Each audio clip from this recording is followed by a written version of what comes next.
What is up, guys? Welcome into episode number 102 of the Lou Sports Talk podcast. I am your host, Ethan Hannaford. He is Daniel Hinkamp. Super excited in just a couple of minutes to be having on Blues writer for NHL.com, Lou Corak, following what was a very busy NHL trade deadline for the Blues, selling off on Justin Faulk, on Brayden Schenn, close to selling off on Colton Parayko. That one didn't go through, but certainly going to be wanting to look at where are the St. Louis Blues at now? What is the next steps for them as they try to get back to being a Stanley Cup contender? I know a lot of people thought that maybe that window was going to be opening up back up this year. Not the case. Very much so looking forward to having Lou on in a couple of minutes. Daniel, how you doing, my friend? Doing great, Ethan. Thanks for having me on again today, and I'm really excited for this episode, finally being able to talk some Blues again, because there's actually relevant information regarding the team, not just that they're having a tough season. And this is going to be interesting because, yeah, coming into after the Olympic break, I was thinking we were going to sell like we did in the trade deadline, sell even more, but maybe that's potentially waiting for the summer, whatnot. We'll get into all that, but yeah, I'm excited to be talking Blues again. It's a little bit of a weird time. Yeah, like I mentioned, the Olympic break, we're 5-1 since then. So I don't know if this is the spot that some fans want to be in. I'll never complain about winning. You'll never hear me complain about us winning, but I would also like to see maybe a top three pick. But if we win, we make that push. We win, we make that push. And I'll be happy about it. But excited to be talking today. We're going to take a very quick pause. When we return, Lou Corak joining us right here on the Lou Sports Talk podcast.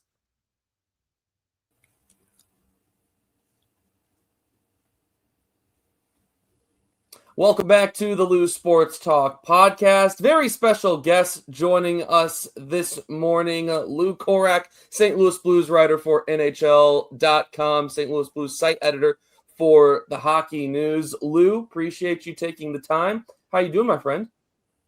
I'm good. I don't know about any of this special stuff, but I'm glad to join you guys. How are you?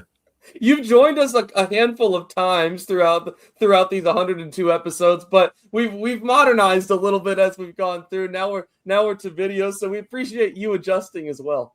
Absolutely. Glad to talk to you guys. It certainly was a busy trade deadline for the St. Louis Blues. And before we talk about the trades that they did make, I want to talk about the trade that they almost made, or I guess according to everything that we saw, at least, that this deal had pretty much gone through.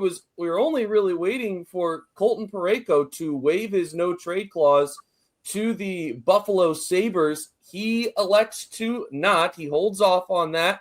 And all of a sudden, Colton Parayko still a St. Louis Blues. So let me ask you, what do you know about what ultimately went into his decision to remain in St. Louis? Was this more of a, hey, I don't want to go to Buffalo? Is this more of a, I just want to stay here in St. Louis? What do we know about it?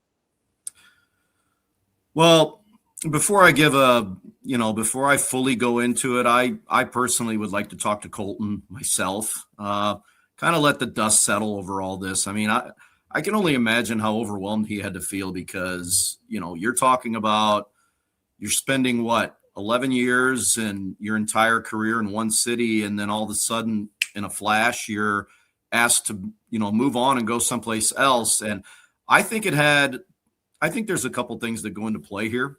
One, like you said, just his admiration for St. Louis. He loves it here. He makes his offseason home here. I mean, this is an Alberta kid that has basically turned into a St. Louis transplant. I mean, you go back to, the time that, we had to deal with COVID.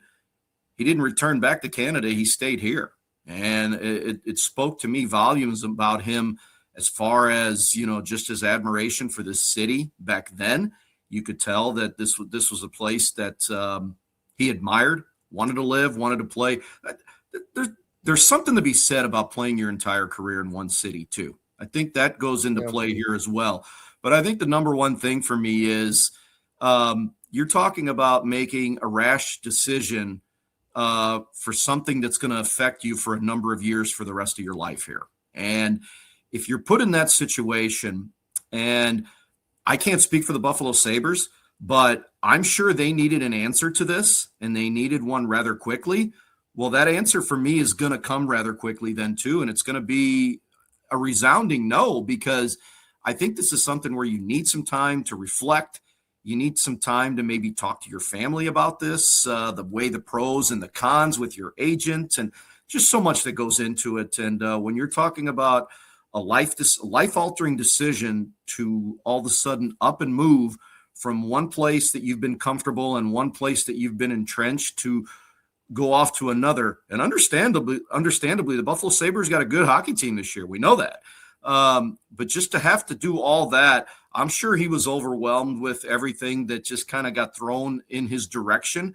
And he basically just flat out said no. And for the fan bases of both cities, seriously, just back off. I mean, let's not make this guy the villain out of this. I mean, we're talking about a human element and a human aspect to somebody's not only his career, but his life as well. And to be put into that situation and to have to make that decision rather quickly, I thought it just had to have overwhelmed him at the time. And he just made the decision that he felt like that made the most common sense for him in that point in time. Lou, do you think that deal not going through had any sort of impact on the two trades that the Blues ended up making the following day, or were you expecting Brayden Schenn, Justin Faulk to be sent away regardless? It's an interesting question. I would say I think Justin Faulk was the one guy that I felt like was going to be, if there was anybody that was going to be moved out of this veteran core, he was going to be the guy. I felt like there was a potential that Brayden Schenn could go. I wasn't 100% sure. And in talking to him over the days and the weeks and leading up to this, just, you don't want to keep bringing this stuff up to these guys because, again, we're talking about human elements here. And these are some very tense times for these players. I mean, this happens every year, but as they'll tell you, this is what they sign up for. And I think Brayden Schenn going into this was genuinely 50-50 on whether anything was going to happen. But I think these guys were prepared just because of the conversation leading into this that I was told that they had with Doug Armstrong. He had a conversation with the leadership group that basically he flat out told them that change was likely to be coming. So he had them prepared for this, but not necessarily to the point where I think there was 100% conviction or even on the favorable side of this that somebody was going to get moved. And to my knowledge, Brayden Schenn, the Islanders were on his partial no trade list. He had to be convinced by their side. And apparently, what a coincidence where both teams happen to be staying at the same hotel. Yes. I mean, you couldn't have scripted this any better because, to be honest with you, if these conversations are being had over the phone, I'm not so sure that he's going to waive to go. But in getting to meet Patrick Waugh and the GM Darsh there, they sold him on their vision. They sold him on the idea of what they're trying to do and what they're planning on doing. And obviously they're a team that's in a playoff hunt. And he finally, after 2 years of being asked to potentially, if he wants to move, he finally said, you know what? He sees the writing on the wall that the Blues are going with younger players. They're going in a younger direction. And maybe it's time for him to go chase this someplace else because his shelf life is getting much shorter and shorter. And let's face it, the Blues are getting into that mode with their roster where they're looking at players in their early to mid 20s and maybe aren't necessarily in a position to be able to chase a Stanley Cup like some of these other teams are. I want to review these trades a level deeper, and I know that it's hard to grade trades at this point based off of these draft picks. You don't know what they're going to turn into long term, and you can't really define a winner of the trade right now because who knows what the New York Islanders do down the stretch as well, what Brayden Schenn does for them. But with that being said, let's talk a little bit about this first trade that was made with about an hour remaining in the trade deadline last week. Schenn to the Islanders in exchange for 2026 first and third round picks, as well as Jonathan Drouin and goaltender prospect Marcus Gidloff. What were your initial thoughts as you've been able to kind of process what the Blues were able to get in return for their captain, who has a couple of years remaining at $6.5 million? What are your thoughts as to how the Blues did at least early on in this deal? I thought they made out pretty well in it. I mean, and let's face it, the players that they were able to trade, I think it's understandable why they were able to get the kind of haul that they did, just simply for the fact that they were trading away players that still had term left on their contract. This isn't like you were trading away guys that were going to be pending UFAs going into July. So Brayden Schenn's got, like you said, 2 years left on his term. You get a first-round pick out of it, but the skeptics will argue, and understandably so, that it's going to be a low first-round pick because you're getting Colorado's. And let's face it, Colorado is going to have they're going to wind up in one of the last remaining spots as far as a first-round pick. So you can almost kind of look at it as like a high second-round pick that you're getting out of this. And to also be able to get a third and a goalie prospect that Doug Armstrong said that they had pretty high on their radar as well. And plus you get Jonathan Drouin out of it, which we saw what he did. He was able to break his goal scoring drought. It just wasn't working out for him with the New York Islanders. And this is another player you're getting back in return that's got a little bit of term left, but the AAV is not quite as big, so you're saving on cap space there as well. So a lot of components going into it. I thought they got probably a little bit more than I thought they were going to get for him. So kudos to Doug Armstrong, not only on this one, but for the return that he got on Justin Faulk as well. And we're going to get to Justin Faulk in just a moment. But before that, I want to ask you, listen, you spend just about as much time around this team as practically anyone does. A lot of time around Brayden Schenn these past 8-9 years or so. Do you have a favorite Brayden Schenn story of something you were able to witness or take in, maybe behind the scenes that not the everyday person would have been able to? Oh boy, that's a tough one. For knowing him for 9 years, like I have, yeah, I've gotten pretty close to him, and obviously, reporter-player relationships, they can either build and grow a foundation to it, or they can just completely go sideways. This isn't one of those guys that went sideways for me, because over the years I've gotten to know him as a person. Just speaking to him in the locker room. Excuse me. I think the biggest thing with him, I don't know if there's anything one specific, but I just enjoy the conversations that I've had with him over the years. I mean, he's just one of those guys.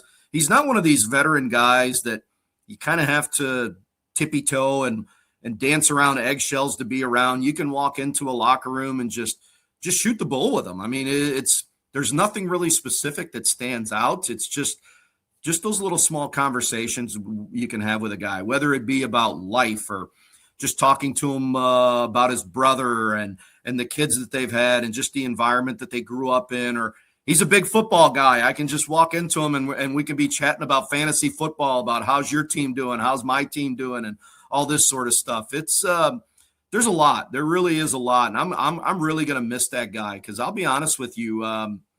The reason why I thought maybe they might hang on to him, because I think he's just an alpha in that room. It's going to be really hard. The component that he brings from a leadership standpoint and being the captain of this team, that's going to be really hard to replace, because you've got a lot of young guys on this roster that look up to him and are going to continue to look up to him. He's the guy that whenever one of these younger guys like a Jake Neighbors or a Jimmy Snuggerud or whoever it might be, they come into the organization, who's the first guy at the doorstep to welcome these guys here, to show them the ropes, to teach them how to be pros? Brayden Schenn. That's going to be a difficult component to replace. But I'll be honest with you, the parade for the Stanley Cup, it was fun watching him and Jaden Schwartz just have a blast with the fans. I put some more pictures up a couple of days ago, and basically dubbed it how much he loves St. Louis and how much St. Louis has loved Brayden Schenn. I think the two go hand in hand. That was a fun moment for me, just watching two close friends like that, just engulfing and embracing the St. Louis fan base in that moment of winning the Stanley Cup for the first time. And it was almost like they galvanized the groups that they were around. It was so much fun to watch. I can go on and on and on here about talking about Brayden Schenn, but that just goes to show you and tell you just how much of a quality person he is and what a great human being he is. Not only that, but a hockey player as well. So on the other side, the second trade the Blues made, it was a little bit of a buzzer beater. The Blues traded defenseman Justin Faulk to the Detroit Red Wings for a 2026 first and third round pick, defenseman Justin Holl, and forward prospect Dmitry Bushelnikov. How do you think the Blues made out with that trade? That's the one that I'm going to follow probably a little bit more than anything. And it's because of the Russian prospect Bushelnikov that they got. I was able just to watch some clips on this kid. Now, you never know the component of, and there's always that mantra of, well, you got a talented Russian kid. Can you get him over here now? And rightfully so. But I've watched some clips of this kid from playing over in the KHL. And I got to tell you guys, he's got some mad skill to him. He's got a great shot. He got super ultrasound speed. 22 years old. He's got, if my numbers are correct, 13 goals, 10 assists so far playing for CSKA in Moscow right now. I don't know the reasons why the Detroit Red Wings would give up on him. He's a second-round pick from 2022 for him, but there's some mad skill there. There really is. So I can understand why the Blues like this kid. Again, Ethan, as you mentioned earlier, you never know how these draft picks can wind up depending on who you get and where you're going to be drafting and what's going to be available for them. But again, to get a first and a third round pick, I thought that was going to kind of be the haul. And that was set by the bar by Rasmus Andersson when he got traded to Vegas. I think there was a bar set there, very similar, a player and term and a contract remaining for a Justin Faulk, who's certainly going to help out the Detroit Red Wings. So again, you're getting 4 pieces for one, just like you did with Brayden Schenn. I think you have to say they made out well, about as well as can be. And I think from a Doug Armstrong perspective, I'm not going to speak for him, but just looking at it from my perspective, I think these are trades that he made where he held his ground and basically told the opposite GMs, this is what I want. If I don't get it, I'm okay with keeping the player, because just for the simple fact that he knows going into this summer, these are players that he was still going to be able to hang on to if it came down to that. And despite trading those 2 key veterans, it looked like at one point, it was going to be even more than we mentioned Parayko, but there was also a lot going on the rumor mill where Robert Thomas' name was being floated around a lot. I even saw Jordan Kyrie's name a time here or there. Do you get the sense that more consequential moves could be coming for the Blues in the offseason when teams could be potentially more willing to make some of those more hockey trades per se? It's possible. And the Thomas one, I'll be honest with you, I still don't know where and how that one sprung branches from a root. I really don't. I sit back and I look at that one, and for one, it's obvious that he wasn't healthy. Okay. We had a chat with him a few weeks ago about that, and the injury that he has been dealing with has been going back to late last season, as he disclosed to us. So he obviously has not been playing 100%. But when I look at this one, when I was talking about Brayden Schenn being an alpha from a leadership perspective, this to me is an alpha situation where you're talking about 26 years old, getting into the prime of his career, and a number 1 center iceman. Now, last I checked, those don't grow on trees. You're going to have to, they're difficult players to sign, A. B, you're going to, if you draft one of those, it's going to take time to develop one of those. And the Blues were able to do that when they drafted Robert Thomas, and look what they've look what they've developed him into. I just found it hard. If you trade a player like that, I think you're setting yourself back 4 or 5 years, because just from the standpoint of, you're going to have to find a suitable replacement for what he can bring to the table. And you just don't do that overnight. It just doesn't happen. Now, next in line, you could say, well, is that a Dalibor Dvorsky? Well, we don't know that. So, but they've got one right now. And to me, the smartest thing to do in this situation is to build your team around a player like that. Now, with the Jordan Kyrou situation, I thought that was 50-50. And like you had mentioned, if there's something that happens with that situation, it's probably more than likely to be in the offseason, because that's where typically your apples for apples trades are made.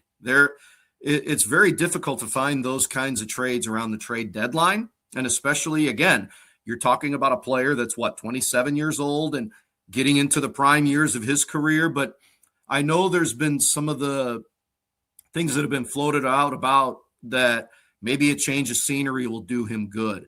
Of course, a couple nights ago in San Jose, he gets benched for the third period. Jim Montgomery, he's holding this guy accountable. He really is. And I know there's the Jordan Kyrou fans will say, well, why is he holding him accountable but not, say, a Pavel Buchnevich or one of the other veterans or somebody else? Why is he not holding them accountable? Well, he has. And it's basically a situation where it always seems to stem from when Jordan Kyrou's moving his feet, he's an effective player. When he gets into those situations where he's just kind of floating around out there on the ice, that's when the coach has got to kind of reel him back in and say, I need this and I need more from you. So as far as those trades are concerned, I never thought they were going to happen here and now.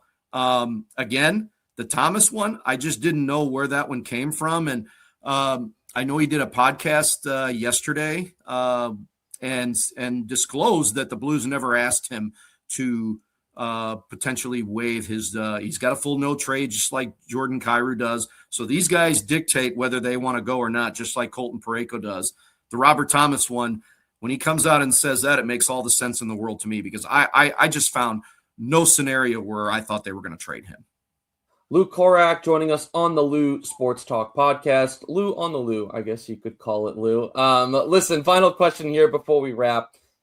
3 years ago, back in 2023, Doug Armstrong came out, and I don't know if it was a postseason press conference or if it was the post-trade deadline press conference where he basically said, this is a retool that we are going through now.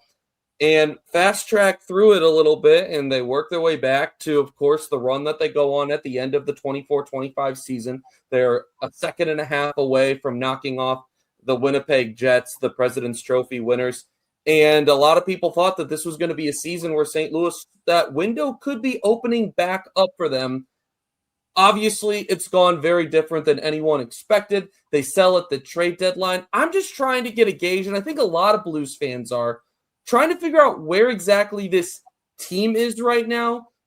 He talked in his press conference a couple days ago about there's a lot of different directions that they could go from here, that this is obviously going into a little bit of a deeper retool. But if you could just shed some light on where you think this team is right now, perhaps where you think that competitive window could open back up for them as well, I think that the fans would appreciate that. I'm going to be honest with you here, and maybe some people might be a little surprised by this. I don't think they're very far off. I really don't. Even though when I look back at the situation, you're probably looking back at the last 3 or 4 years. If you just take that run that they had post Four Nations, that's probably the only scenario in the last 3 or 4 years where you can honestly say that this particular group that they've had has been successful. And I think what you're seeing this year has probably been more on par with what you have been seeing. But in saying that, I still think that it's part of that retool process that they've been going through, just because you've been incorporating a lot of these younger guys into your lineup. Look how much more experience a Dvorsky has. They've been playing an Otto Stenberg, who's been recalled again. Now you've got Theo Lindstein up here to get him a taste of the NHL. Dylan Holloway is a young player. Jimmy Snuggerud is look what he's starting to blossom into. Dylan Holloway is healthy again, and if I'm not mistaken, I think he's leading the NHL right now in points since the Olympic break. So you're talking about a lot of early to mid 20s guys that are, getting their feet wet, getting that experience in the NHL. Joel Hofer, you're growing another goalie here. You got a pretty darn good tandem with him and Jordan Binnington right now. You've got an Adam Juracek on the horizon. You've got Justin Carbonneau on the horizon. This is a lot of young talent that this franchise has.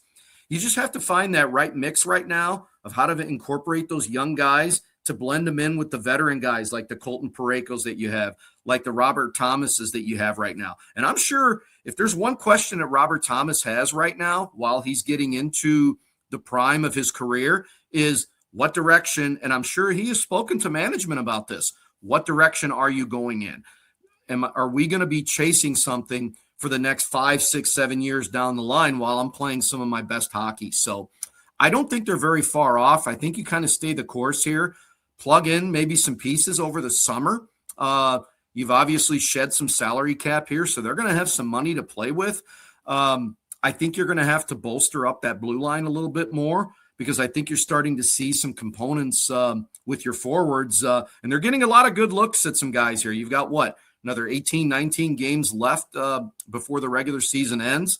Now they've won 4 in a row and 5 out of 6 coming out of the Olympic break. So people are out there thinking, why are you winning now? Why do we want to win right now? They want that top 2-3 pick. It's like fans are going, we finally have a chance to get that game changer, that game breaker in the draft. And now all of a sudden they're starting to ascend back up in the standings. So Ethan, I'll be honest with you. I really don't think they're that far off.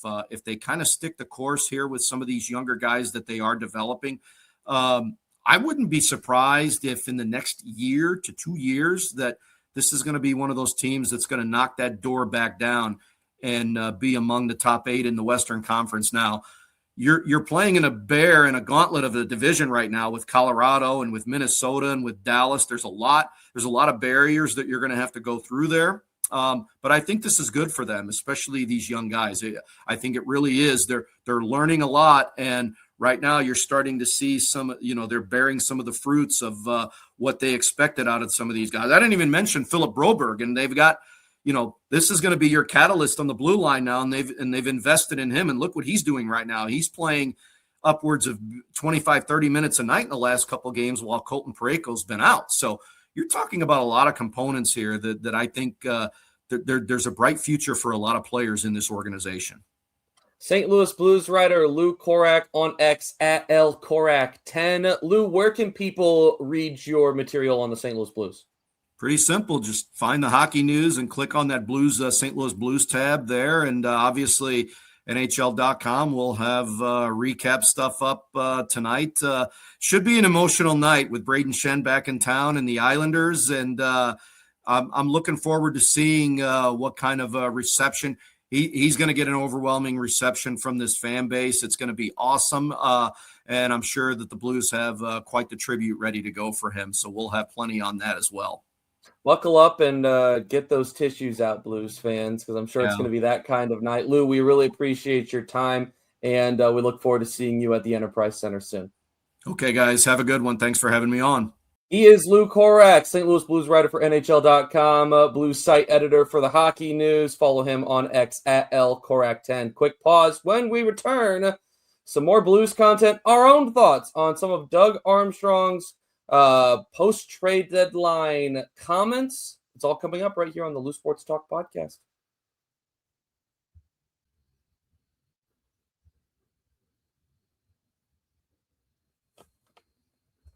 It is indeed the Lou Sports Talk podcast. Whether you're watching on STL Sports Central's YouTube channel or if you're listening on Spotify or Apple Podcasts, thank you. Thank you for being a part of it. Thank you to Lou Corak, a friend of mine that goes way back to our days covering the Alton River Dragons together.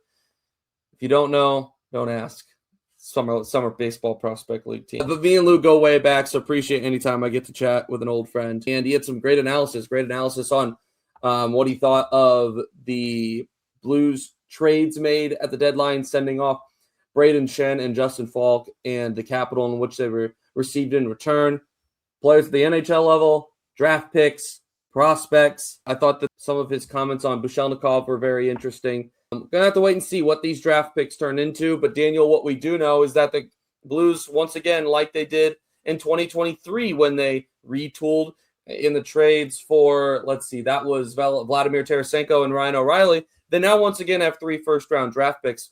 And even to a deeper level, I might add, you look at where these picks are going to fall in the draft probably, and they're going to be relatively similar spots to where they were in 2023. I think they selected 10th, early 20s and late 20s in 2023 when they acquired Dalibor Dvorsky, Theo Lindstein, and Otto Stenberg, which are all going to be in the NHL come tonight, which is pretty exciting. I say that we're recording on Tuesday morning, and of course, Tuesday night's game will be played already at that point. So by the time you're watching this, they will have all been on the NHL ice together for the first time.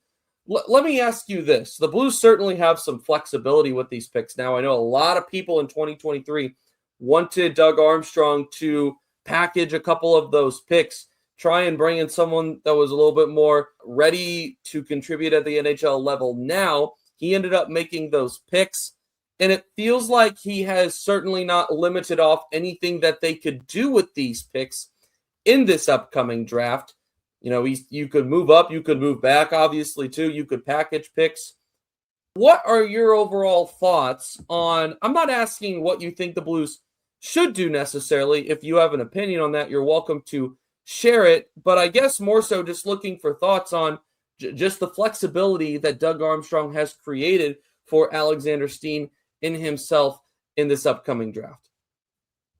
Yeah, so I'm going to start with the positive. I do have maybe a negative to touch on too, but that sets up Alexander Steen really nicely because he's able to kind of build the team like he wants the team to look. He's not coming in and inheriting a team that's the way Doug Armstrong wants the team to be. And Army's doing a lot right now to help set Steener up to be in a good position to take over the team next season.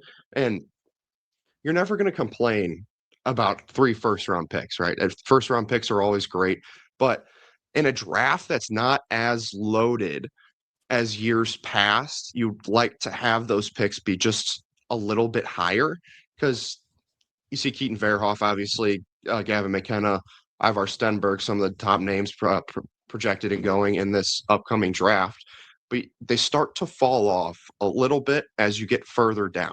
So now, granted, none of these guys have seen NHL time yet, so we can't guarantee that they're going to be great, they're going to be bad, they're going to be just okay. But even potentially when we get to the summer months, like we asked Lou about earlier, if they would be making any more bigger moves or hockey trades, like you said, Ethan, in the off season, I think it's possible.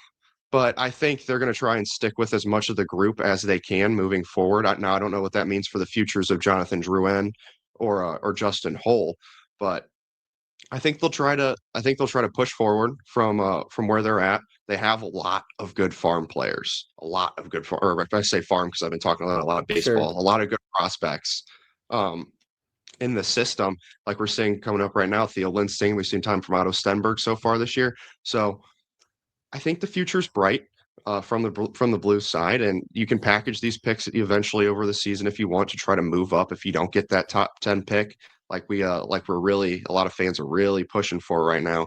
So I like the moves we made. I think this puts us in a good direction to retool for next season and potentially be opening that window back up, even maybe next season, even the season after that. And then I want to switch over to just a little bit of like the fan perspective too, as well.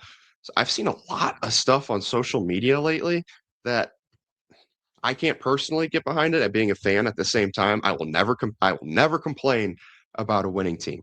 I always want to see my team winning. I always want to see them scoring, but I know a lot of people want that superstar, that game breaker on the Blues roster next year, like Gavin McKenna or Ivar Stenberg. And to think about what it would do for the league, I know I'm getting a little off track here, but imagine that St. Louis-Chicago rivalry. If we got a Gavin McKenna or an Ivar Stenberg, then against Connor Bedard for the next 15 years. Then bring that St. Louis-Chicago rivalry right back. Yeah, no, it certainly would. And I think there's definitely the Blues have control a little bit of their own destiny as far as where they select with their pick for the 2026 draft. Like I said, to a certain extent, because it is a lottery and you were naming some of the top prospects that are expected to go in the NHL draft this upcoming season. It makes you wonder if they could potentially offload some of those picks to go into some of those summer, potential trades that they could make. There's the thing that, and the reason that it's so hard to get a pinpoint as to where they're at is because there's so many directions that they could go. And kudos to Doug Armstrong because he has given himself that ability to do so. Before acquiring all of these picks, I don't know if you're looking at this team and you're saying there's an alley in which they could turn these into something and make this go a little bit quicker. They've done that, though. And because they've done that, I think it's a little bit more up in the air, which isn't a bad thing. You're leaving, there is ammo in the cartridge, right? There is ammo potentially to be unloaded. It's a matter of where do they elect to unload it and how quickly do they elect to unload it. But you have to give kudos that they have certainly given themselves options that they are not forced into going in one direction here.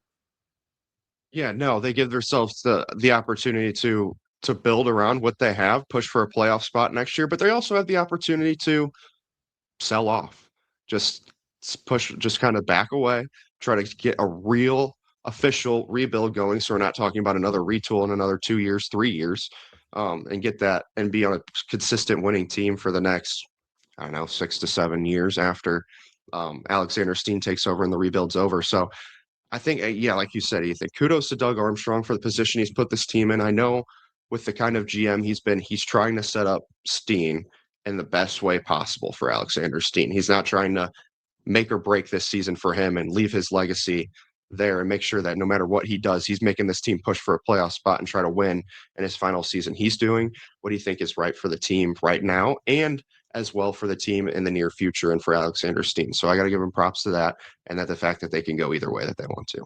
Something that I thought was interesting that Lou Corak brought up a few minutes ago was the impact that Brayden Schenn's locker room presence, will that leave a void? Sounds like it could.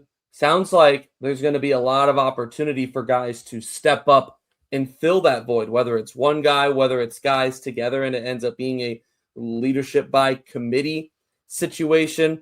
And we've already seen some guys respond. We saw Dylan Holloway drop the gloves. We saw Jake Neighbors drop the gloves as well, I believe, in the first game back. Jake Neighbors and Brayden Schenn were very close during Schenner's time with the Blues. There's a lot of ways in which you could see leadership for this team also eventually going. We saw Neighbors and Broberg, I believe, get A's put on their kits, on their jerseys, post Schenn and Faulk trades. Where do you think that St. Louis will go in the direction for their next captain? Who would be your favorites? And do you expect that to be something that they wait on until the beginning of next season? Maybe it's even further and it's beyond that. How do you expect for Alexander Steen, Jim Montgomery to handle who will be the next player to wear the C for the Blues? So I saw something the other day. I'm gonna have to go back and find who posted it, saying that the Blues were in no hurry to pick a captain for the remainder of this season. They're going to let guys feel it out, see who takes that step up in the locker room. But I think the two most notable candidates are both wearing A's right now. Jake Neighbors being a fresh one. He's one of my candidates. I think if Robert Thomas hangs around, he's another potential option to wear the C in the very near future. Now, Thomas, I can't speak to how he is in the locker room because I haven't specifically seen him in there, just him and the team. But I know he's got quite the presence in there. The guys listen to him.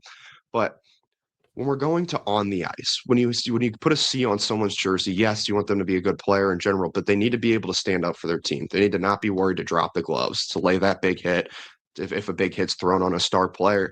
And as much as I hate to say it, I don't know if Robert Thomas would be the one to do that, to throw down the gloves. He might get in there and throw a cross check or something, or just a couple extra late shots, but I don't think he's going to go in there and throw down. And that's why I personally think the next guy, if assuming he's on the Blues roster right now, which would be very surprising if he isn't, to wear this C, should be Jake Neighbors, in my opinion, because he's got that leadership. He's got the leadership. He's super vocal in the locker room from what Coach Jim Montgomery has said before. The guys listen to him. The guys love him because he's also a clown. He's also a guy that'll joke around all the time. He'll keep the mood light. He'll keep everybody laughing no matter what position the team's in.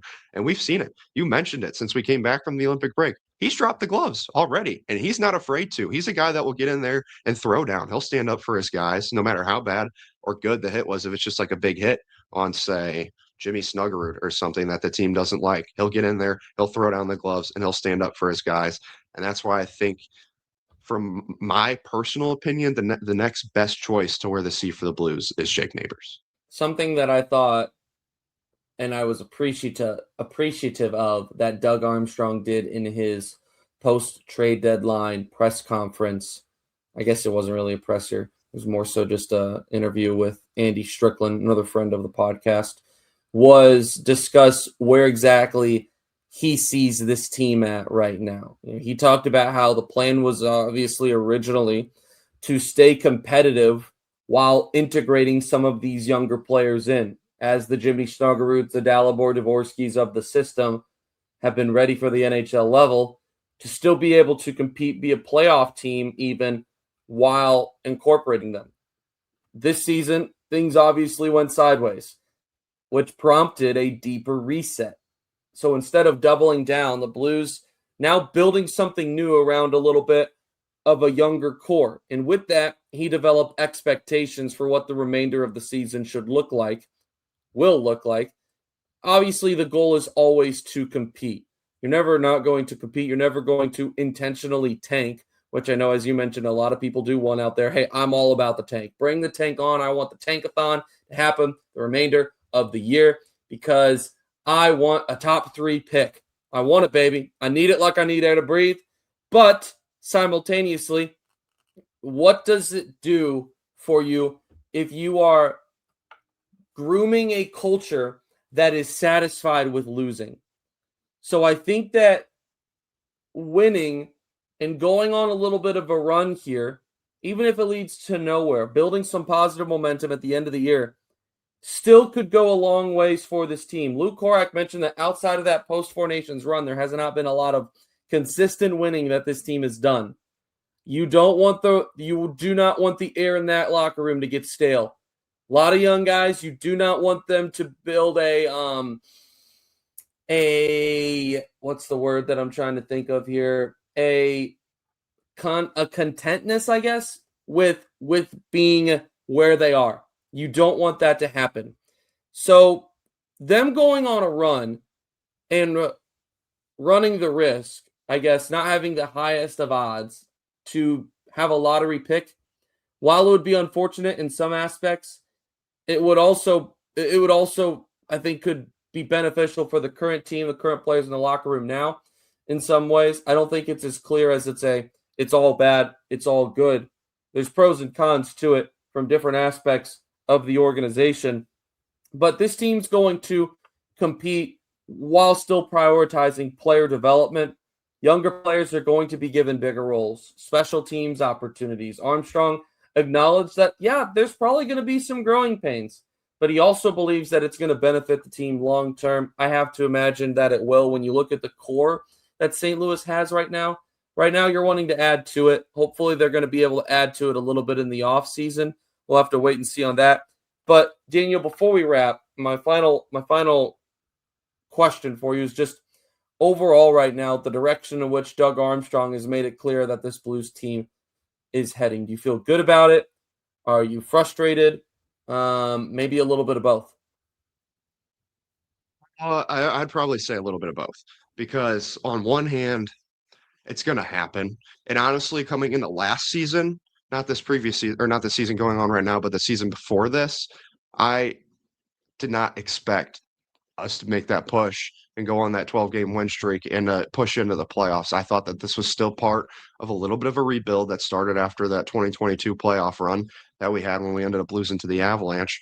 But that's what I think that's the tough part, is because we've been in the moments where we're leading up to that rebuild, or even the big retool. But then we start winning. Then we make that playoff push, and now we're in a playoff spot, and we don't have that top pick. So it's just kind of almost a vicious cycle that we keep going through.